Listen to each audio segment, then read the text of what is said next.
Welcome to OBM Unscripted, where the systems get sassy, tech tantrums are tamed, and real talk rules the mic. We're your hosts. I'm Christy Beard, your go-to strategist and business coach. I'm Manita Brooks, your operations and tech whisperer. And I'm Lena May, the guru of systems and workflow magic. We're all accredited OBMs, and we have seen it all. If you've ever wanted to scream into a client brief, cry over Zapier, or Google, "Can I invoice for emotional labor?" you're in the right place. This is your space for behind-the-scenes stories, hot takes, and community vibes for OBMs, VAs, and online service bosses. Real talk, real answers. Unfiltered, unscripted. Welcome everyone to OBM Unscripted for part 2 of discussing about our journeys into becoming an OBM. So we're going to pick up right from where we left off last week. How did you go from just being good at what you did in your previous job to actually now saying, I am an OBM and this is what I offer? It was not an easy transition. Tell me more.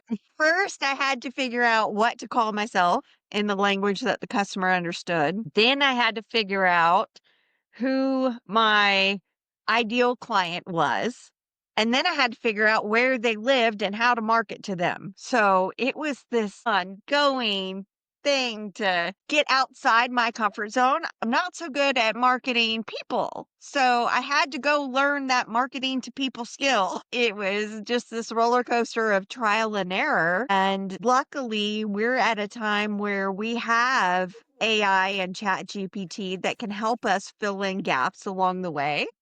But that was a learning curve in itself as well, knowing prompts, knowing how to do agents, how to do all these things. So technology skills got built along that process as well. So that's how my journey went. How about you, Christy? What was the question? No, I'm kidding. Sort of. What was it actually? Sorry. How did you go from being good at what you do in your previous profession to now actually being an OBM? Branding. Oh, branding. Okay. Because I was going to say, I think it was pretty smooth transition because I knew I wanted to do what I was already doing. But yeah, like I said earlier, I think that just the marketing aspect of it, wearing the different hats and making sure, because, I'm good at doing what I do for other people, but for some reason, doing it for myself is rocket science. And it's kind of hard to do for myself what I do for others because for me, I overanalyze what I want to do to death. And it almost paralyzes me in a sense and doesn't allow me to do what I know in my head I need to do, if that makes sense. So when I'm working for other people, it's clear as what I need to do and what I can do to help them get from A to B. But when I'm internalizing that for my own business, I think that has been my biggest struggle is I am analytical and I overthink everything. And it's like, okay, I want to do this, but how will that be perceived if I use this word versus this word, and just mincing my marketing and my message to the point that I almost forget what it is I'm trying to achieve and put out there. So I think that would be probably one of the biggest hurdles for me in my journey has been me. Did either of you find it hard to articulate the value of an OBM as you were going through this branding exercise? All the time. Yeah. Yeah. I mean, how do you put into words the value of what you do? Because if you think about it, we technically know what we do, but if you ask us what we do, sometimes we can't answer that question because and I mean that to say that most things that we do as OBMs come naturally. It's like our zone and we get lost in doing X for hours and we don't understand why other people don't do the same thing. And so other people are like this in their in their genre and in their niche, however you say it. It just went poof, gone. I think when you try to explain what you do sometimes, it's hard to explain because it just comes so naturally, if that makes sense. I'm not able to articulate this right now. I don't know. Maniba, I wanted to get back to you for a second because you had an interesting shift from VA to OBM because you had long-term VA clients that you could not work with because of your former contract. So, how were you able to brand yourself as an OBM, leaving those clients behind? It was a slow transition, I think, very slow and very deliberate. It took me maybe about a year to actually transition out of the VA role. As I started talking to these clients, they were giving me referrals of people that they work with and what have you. And then it was trying to articulate to the clients that I am a VA for you, but I'm doing something else in my business. Like, I'm not just leaving this agency to do more VA work. So there were actually a lot of referrals that came in that I had to say no to because I didn't want to be a VA anymore. And when clients were referring others, they were saying, "Oh yeah, she's great. She was a VA for me. She can do the same for you." And I only paid X amount of money. So these referrals are coming in already with that in their mind saying, "Oh yeah, well, you worked with friend over here and you only charged them that much. So, hey, I'm good to do that too." And it was trying to articulate that I still offer online support, but I work more at a strategy level as opposed to a VA level. Like, I'm not executing those tasks anymore, but I will help you build a strategy around what those tasks should be and then help you build some infrastructure within your business to make sure all those things get done, whether it's through hiring another VA or through automation or through, whatever your business goals are and you want to accomplish those. So it was tricky. It was tricky having to say no to those referrals because, you're still in that position of growth where you're wanting to keep every dollar that you get. But at the same time, it's like, you've got to push through this to get to the positioning where you want to be and say no to some of these referrals that are coming in. So it was tricky for me in that sense where it was there. Like, I was ready to just be like, "Okay, sure, I'll take you on because I gotta pay my bills." But at some point I just had to say no. Like, I don't do this. I'm not doing VA work anymore. I've got to spend the time to reposition myself, to rebrand myself in a way that actually shows the value that I can offer. And then throughout the process, I was working with the VA clients and taking on OBM style work and saying, "Hey, so I noticed that this whole process in your business is broken. Can we talk through that and maybe do some strategy work? Because what I want to do with this is I want to use this as a case study going forward." So at that time, they still had me as a VA, still paying, the VA rate, but I was then building my portfolio and kind of using them as guinea pigs. So that helped me where I was still having to work a lot of hours, of course, to pay bills, but I was slowly but surely building my portfolio in the back end so I could have these case studies to say, "Look, this is the systems implementation I've done. This is the strategy work that I've completed as well. And this was the result of it." So that helped me in repositioning and articulating my value to future clients who are now coming across my website, my LinkedIn, and all of my digital assets that are out there to see, I see, so this is what an OBM does. And then slowly but surely, the clients started really seeing, "Oh, okay, I see the difference. This is what you used to do, but now this is what you do." Okay. And then the referrals changed from there as well. So mine was a bit of a roundabout process. It took a long time, a lot of hard work, and a lot of getting underpaid.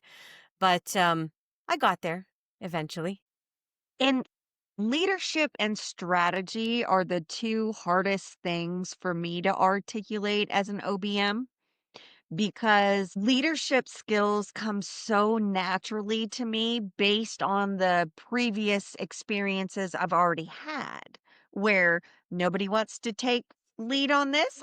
let me raise my hand. I'll do it. And that's how my leadership skills started, to the point where I started getting picked out and singled out by past employers as, Lena's going to volunteer for us anyway. So let's just go ahead and pick her to lead this.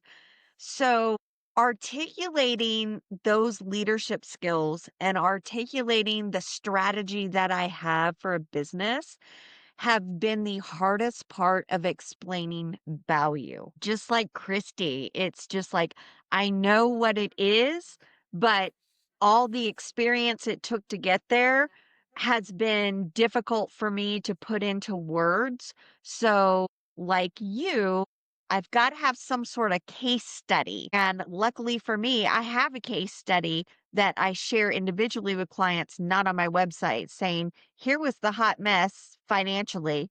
Here's how I fixed it. Here's how this agent moved forward financially. So once they see that, they're like, so you're far beyond bookkeeping. You're far beyond just telling me I need to go sell, X amount of houses every month.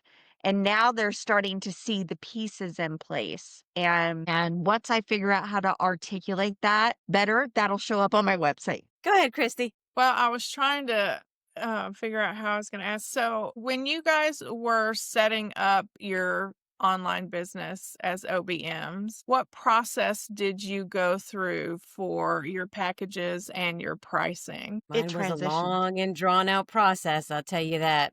All the way around. Because, going through the program that we all went through, they give you tools where you've got a rate calculator and you've got a way to figure out how to price your packages. And, there's a methodology there.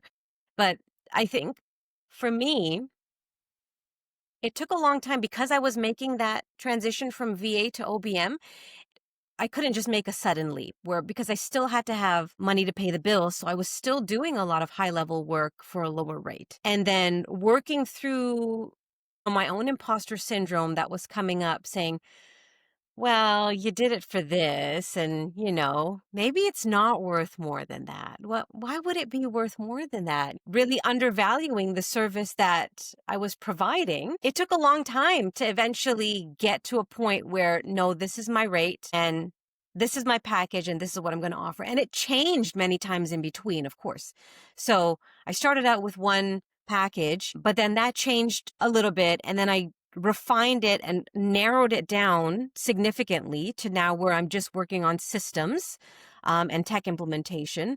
And I'll also do like team recruitment. But then before I was like very, very wide open, which is what normally VAs are, is they get everything thrown at them and they're like, well, the VA will handle it. And the VA learns a bit of social media, learns a bit of marketing, learns a bit of, WordPress, website building, learns a bit of bookkeeping and finance. And so my scope was large to start with. And then I had to really refine it down through the course of a couple years to eventually land where I am today. Is the final package that I have on my website going to be my final thing going forward? Probably not. I think it's going to keep changing and evolving with me as I grow and evolve and refine my skills. And, what I have up there today may not be what I have up there next year. It may be something completely different. I don't know. Maybe I'll go more into AI. Maybe I'll go more into training. I'm not sure. But I think continuing to learn and continuing to be open to refining the process has probably been my greatest skill in this whole journey as an OBM. What version would you say you're on? Am I the only one that keeps track? I know we tease that I'm on like 8.0 version of my business. What version would you say you're on? I don't look at it as versioning. I look at it as evolution. So tomato. Which version would you say you're on?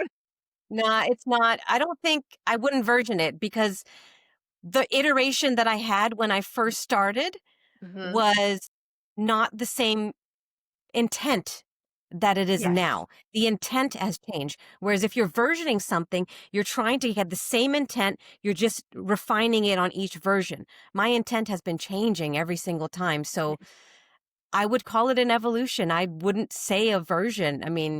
Because it's always been a different intent behind every single iteration that's now coming out. Okay, so Evolution 8.0 because I agree. It's the version to me is just like a new, this is the next thing and then this is the next thing. But I do see what you're saying. That's how they do with like digital stuff, computers and whatnot, version 8.0 or whatever. They're I'm just, thinking like software patch, where you're trying to patch it up because it's broken and then it doesn't completely change. But this is like, launching a QuickBooks and then now you're launching ClickUp and now you're launching yeah. ChatGPT. It's very different things in my brain, Yeah. Yeah, whereas it's I not. can see that because for me, it has been an evolution for sure. Because, like you said, I tried to do what everybody else was doing, and I utilized the tools from the programs. And in doing that, process of elimination, knowing that okay, I definitely don't want to do that, and so here's my next version or evolution. And yeah, I get it. I think there's a point too where when you come out and you start evolving, you evolve past what you're taught because of the trial and error that you're learning in your business. I started out with basic, uh, uh, EA basically packages for real estate agents, thinking I have all these skills. I really need to utilize all these skills, which is where the OBM came in. Right. But I was still kind of catering to that back end busy work that keeps the agent selling, but not strategizing or making sense of their business. So once I was able to hone in, this is all I want to do, and this is how I'm going to do it. And here's the benefit of it. That has kind of become my new mantra moving forward. Do I still offer some of those packages? Yes, but I hire somebody to do that for me and I just oversee it before it's turned in. So it's just, you know, it's like Maniba, she accidentally on purpose built an agency. It was I want an agency someday, and then she accidentally added a few people, and next thing you know, she's already got an agency. And she's like, wait, that happened sooner than I thought. Yeah. Yeah. And that was my original thought is that that's what I wanted to do because I knew I didn't want to do the implementation aspects of it anymore, but I didn't mind managing other people that did the implementation aspects of it. But then it was like, yeah, okay, the deeper I got into that, it's like, okay, what if X quits, then I'm stuck doing the implementation part of it. And I'm like, is that really what I want to do? Because my whole goal was to have an income that I guess a life around my business instead of the business being my life. And it just felt more like, okay, this could end up not being what I wanted at all. And so I did try to do all the different things and the packages and services and the VIPs, the VIP intensives. And I don't know, it just iterated down to or evolved into the one offer that I have now that I love. And I think it will evolve. I think that will actually have versions because I do plan to grow it, but I have so many ideas and thoughts and I could do this and I could do that. And I think instead of creating more services or packages or programs or courses, I'm just going to make the one I have now better.